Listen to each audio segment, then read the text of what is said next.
بالغ زکریا ملتان آئے اور آ کر اس دور کے رواج کے مطابق، ویسے تو ان کا اپنا شہر تھا، یہیں سے گئے تھے، لیکن جاتے وقت کچھ اور تھے، اب آتے وقت کچھ اور تھے۔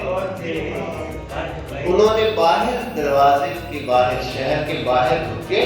اور رک کر ایک قاصد کو بھیجا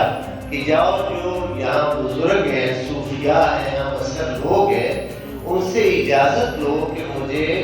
شیخ شہاب الدین سہروردی نے فیضیاب کیا ہے، میں یہاں اپنی مسند بچھانا چاہتا ہوں یا ڈیرا لگانا چاہتا ہوں۔ تو یہ جب پیغام انہوں نے بھیجا، اتفاق سے کئی ایک مشائخ ایک جگہ پہ موجود تھے، وہاں قاصد نے جا کر یہ پیغام دیا کہ بہاؤالدین زکریا یہ پیغام ان کا ہے، میں عرض کرنے کے لیے آیا۔ تو ان صوفیاء نے، ان مشائخ نے ایک پیالہ لے کر اس میں دودھ ڈالا اور وہ دودھ کا بھرا پیالہ جو تھا وہ واپس دے دیا، جاؤ بہاؤالدین زکریا کو ہماری طرف سے۔ آپ کوئی اور ہوتا تو وہ پوچھتا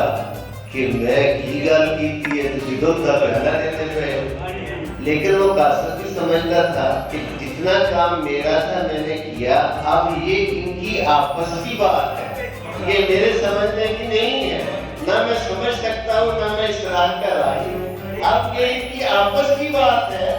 وہ سوال میں نے پیش کیا ہے اجازت کا، یہ اب انہوں نے یہ دے دیا ہے، میں وہاں جا کر دے دیتا ہوں، میرا تو کام قیام بری ہے۔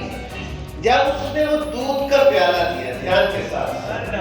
دودھ کا پیالہ دیا، تو حضرت بہاؤالدین زکریا رحمۃ اللہ علیہ نے گلاب کا ایک پھول توڑا اور آہستگی کے ساتھ اس پیالے میں رکھ کر فرمایا جاؤ واپس لے جاؤ۔ جب وہ پیالہ واپس آیا، انہوں نے گلاب کا پھول اس میں رکھا ہوا دیکھا تو انہوں نے اس پیغمبر کو کہا بہاؤالدین زکریا سے کہو ہم انتظار کر رہے ہیں۔ اب اس میں راز کیا ہے؟ راز یہ ہے کلام کیا ہے اس میں۔ حضرت نظام الدین اولیاء نے تشریف فرمائی، آپ فرماتے ہیں اپنے مریدین کو فرماتے ہیں کہ بات سمجھانا یہ کہ درویش دنیا میں کیسے رہے، سمجھانا مقصد یہ تھا۔ فرمایا انہوں نے دودھ کا پیالہ دیا، اس کا مطلب یہ تھا کہ یہاں فیض بھرپور ہے، یہاں جگہ نہیں ہے، کسی ایسی جگہ پہ جاؤ جہاں ضرورت ہو۔ اس کا مقصد یہ تھا، مثالی تمثیلی مطلب یہ تھا۔ تو حضرت بالغ زکریا کو چونکہ مرشد نے ملتان کا حکم دیا تھا، وہ اپنی جگہ پہ اپوائنٹڈ تھے، وہ اپنی جگہ پہ اپوائنٹڈ تھے، ان کے مرشد نے اپوائنٹڈ کی تھی۔ اب انہوں نے دونوں باتوں کو نبھانا تھا، مرشد کے فرمان کو بھی نبھانا تھا اور ان سے اجازت بھی لینی تھی۔ انہوں نے دودھ کے بھرے ہوئے پیالے میں گلاب کا پھول رکھ کر یہ پیغام دیا کہ جس طرح یہ گلاب کا پھول بھرے پیالے میں سما گیا ہے اور دودھ چھلکا نہیں ہے، میں بھی تمہارے درمیان ایسے سما جاؤں گا، تمہارے لیے باعث تکلیف نہیں رہوں گا۔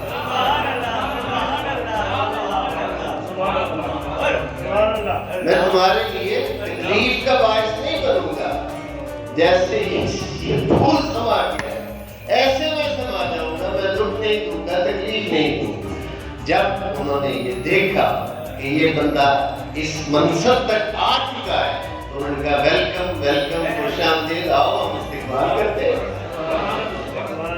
حضرت نظام الدین اولیاء فرماتے ہیں کہ فقیر کو اس دنیا میں یوں رہنا چاہیے